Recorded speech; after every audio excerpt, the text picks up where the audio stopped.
Story 1. The Scarred Man in the Ceiling Fan. I'm an architect now. I spend my days designing safe, logical spaces for people to live in. Maybe that's why I'm so obsessed with structure and perspective. But I think it really started when I was 7 years old, living in a drafty Victorian house in upstate New York. It started with the dreams. Most kids have nightmares about monsters under the bed or being chased by wolves. My nightmares were different. They were clinical. It happened about once every few months. I would wake up in the dream, but I wasn't in my body. I was floating up near the ceiling fan, looking down at my own sleeping form. It was like watching a security camera feed. I could see my messy brown hair on the pillow, the rise and fall of my chest under the Ninja Turtles duvet. I was lucid enough to know I was dreaming, but I was paralyzed. I couldn't move, couldn't float down, couldn't wake myself up. I could only swivel my head to scan the room. And the room was always wrong. First, the digital clock on my nightstand. In reality, it was a standard red LED display. In the dream, the numbers were counting backwards, rapidly, like a countdown timer. Then there were the drawings. In real life, my walls were covered in posters of space and dinosaurs. In the dream, those posters were gone. Instead, taped to the walls were dozens of crude crayon drawings on yellowed paper. They all depicted the same scene: a row of stick figures holding hands standing in front of a blue house. One of the figures was small, me. But the figure holding my hand was tall, with a jagged red line drawn across its forehead. I had never drawn those pictures. I hated drawing. But the detail that unsettled me the most was the toy soldier. I had lost a specific metal toy soldier, a green paratrooper, when I was 5.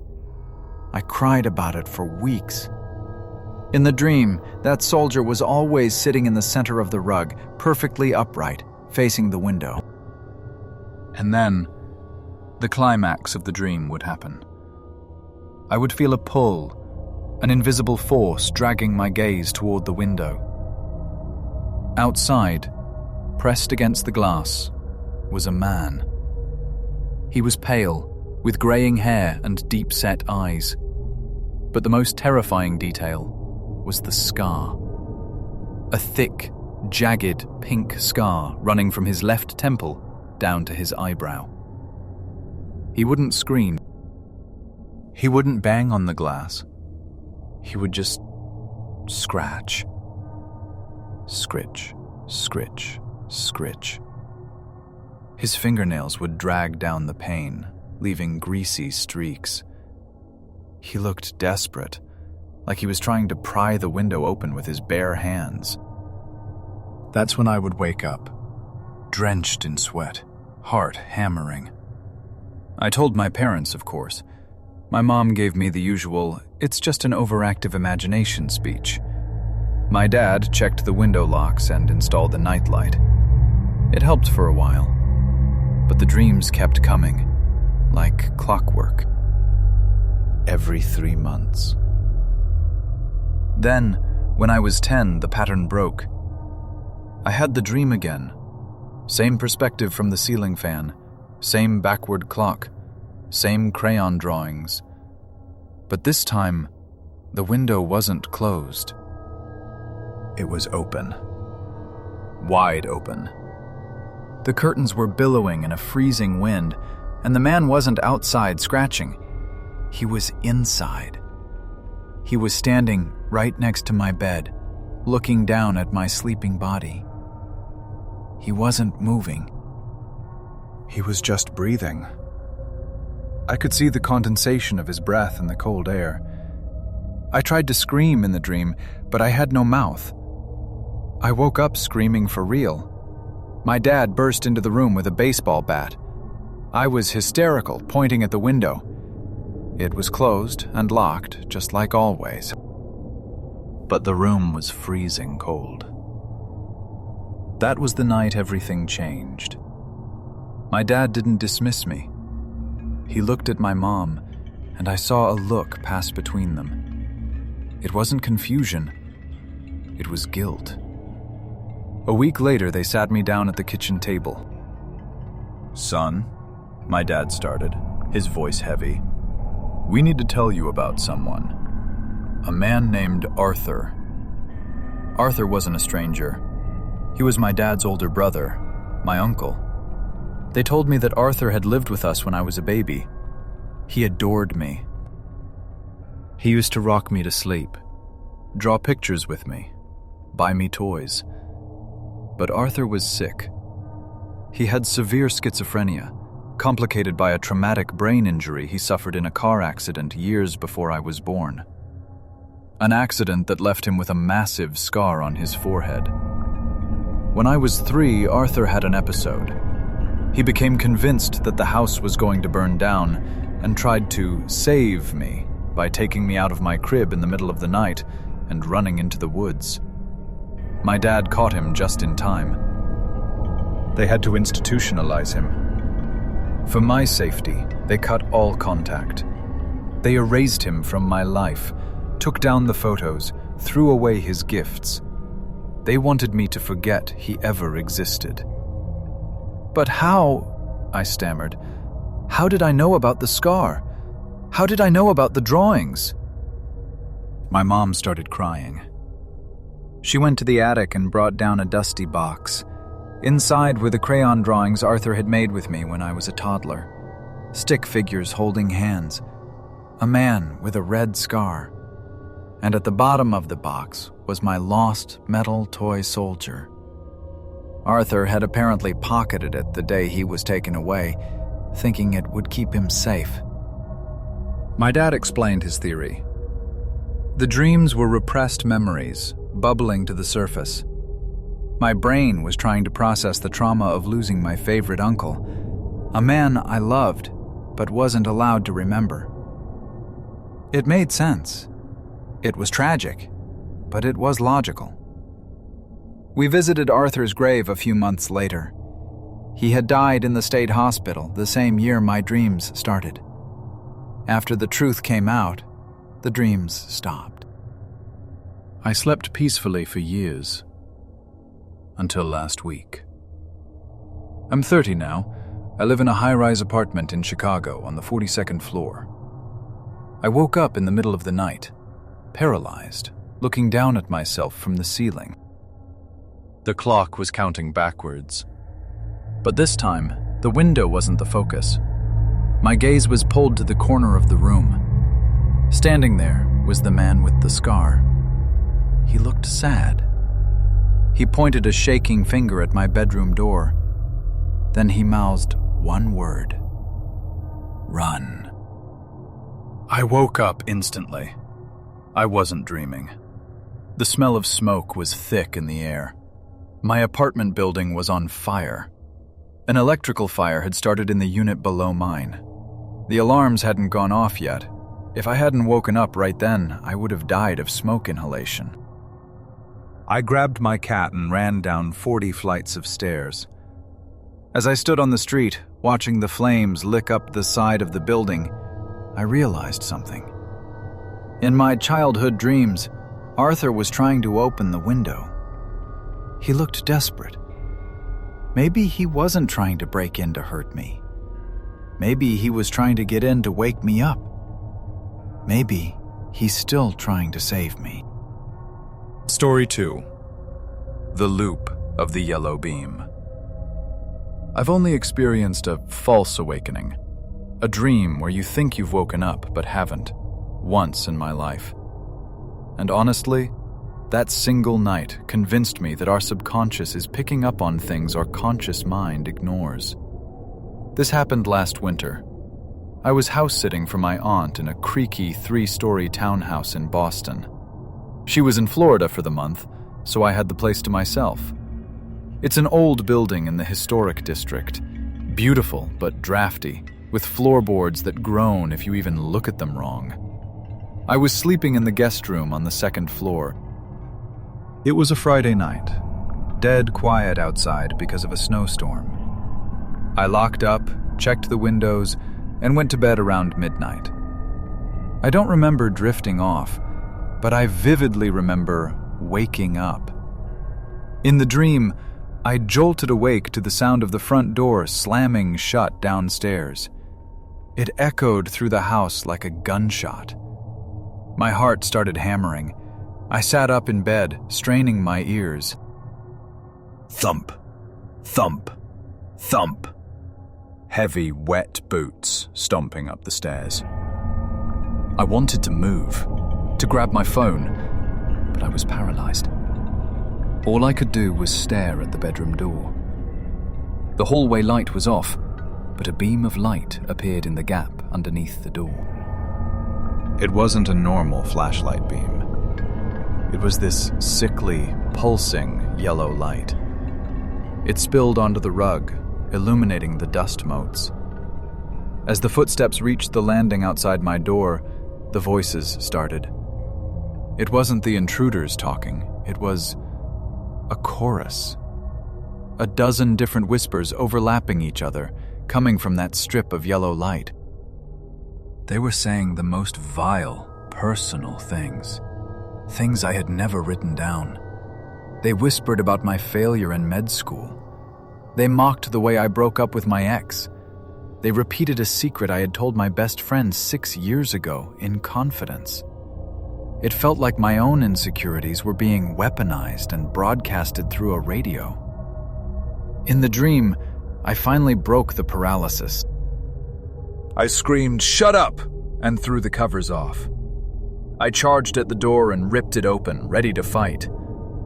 But there was no hallway, just a black, freezing void. The wind hit me, and I fell backward into the darkness. Then I woke up again. I gasped, sitting up in the same bed, in the same room. I touched my face. I felt the sweat. Okay, I thought. It was just a nightmare, just a loop. I rubbed my eyes, trying to slow my breathing. Then I heard it. Thump, thump, thump. The heavy boots on the stairs. The fear that washed over me was absolute. It was happening again. I looked at the bottom of the door. The sickly yellow light was there, pulsing. The voices started again, louder this time, screaming my secrets. "You're a fraud, Elena. Everyone knows." I squeezed my eyes shut, pinching my arm hard, screaming in my head, "Wake up! Wake up!" I felt a sharp pain in my arm. The room swirled, and I snapped my eyes open. I was awake, for real this time. The silence in the room was deafening. I was drenched in cold sweat, my heart rate probably pushing 160. I looked at the clock. 3:15 a.m. "Thank God," I whispered, reaching for my water bottle. I took a sip, trying to wash away the memory of those voices. I swung my legs over the side of the bed to go to the bathroom. Then I froze. I looked at the bedroom door. There, in the gap between the wood and the carpet, was a beam of light. A steady, yellow flashlight beam. It wasn't pulsing. It wasn't whispering. But it was there. And then, from the hallway, the real hallway, I heard the floorboards groan. Someone shifted their weight right outside my door. The realization hit me so hard I almost puked. The sound of the door slamming in my dream? That wasn't a dream. That was the real break-in happening. My brain had heard it while I was asleep and constructed a nightmare around it to wake me up. I didn't scream this time.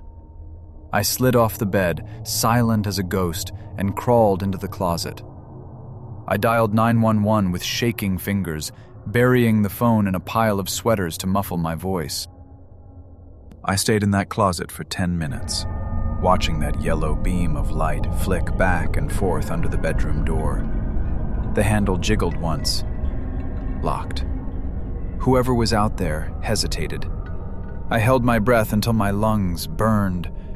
Then I heard sirens wailing in the distance. The yellow light disappeared instantly. I heard thundering footsteps running down the stairs, followed by the crash of the back door being kicked open. The police caught them 2 blocks away. It was 2 guys who had been hitting houses in the neighborhood during the storm. When the police searched the house, they found a muddy boot print right outside my bedroom door. They asked me how I knew they were there if I was asleep. I told them I heard a noise. I didn't tell them about the dream loop. But here's the thing that bothers me. The police showed me the evidence they confiscated from the guys. One of them had a heavy-duty yellow flashlight. But the voices, the secrets, the intruders were strangers. They didn't know me. So why did my brain use the sound of a real break-in to torture me with my own deepest fears? And why, when I look at the bottom of a door now, do I still expect to see that yellow light waiting for me? Story 3. The Trap in the Master Bath. I've always been what you call an associative dreamer. You know how if you fall asleep with the TV on, the dialogue starts bleeding into your dream narrative. That happens to me every single night. It's usually funny, but last month, it saved my life. I was staying the weekend at my friend Kyle's house in Connecticut. His parents were in Europe for the summer, so it was just me, Kyle, and our buddy Sam crashing in the living room. Kyle's house is massive. One of those old, drafty colonials with way too many rooms and hallways that feel like a maze in the dark. We fell asleep around 2 a.m. after a marathon gaming session. I passed out on the sectional sofa. Then came the dream. I was trapped in a submarine. I could hear the hull groaning under the pressure of the ocean. Suddenly, a pipe burst. Freezing cold seawater started spraying into the cabin with a deafening roar. The water was rising past my knees, then my waist. I was scrambling to spin a valve to shut it off, but it was stuck. The noise was overwhelming, a constant, aggressive hiss of rushing water. In the dream, the submarine captain grabbed my shoulder, shook me hard, and screamed right in my face. "It's not stopping! Wake up!" I jolted awake, gasping for air. The living room was dark and silent. Kyle and Sam were passed out, snoring softly. I rubbed my face, trying to shake off the panic of drowning, but the sound didn't stop. From somewhere upstairs, I could hear it. Shh. It was the distinct, steady sound of water running at full blast. My brain was still foggy. I thought maybe Kyle's parents had a timer on their sprinklers. But no. It sounded interior. It sounded like a shower, or a sink running full tilt. I sat there for a minute, debating whether to ignore it. Maybe a pipe burst? If I didn't check, the house would flood. I got up and walked to the foot of the stairs. The sound got louder. It was definitely coming from the master bathroom on the second floor. I started climbing the stairs, the old wood creaking under my socks.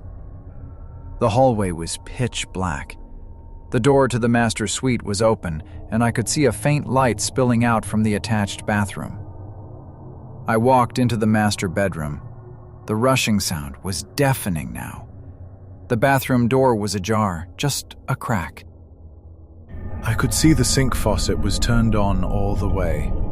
water splashing aggressively against the porcelain.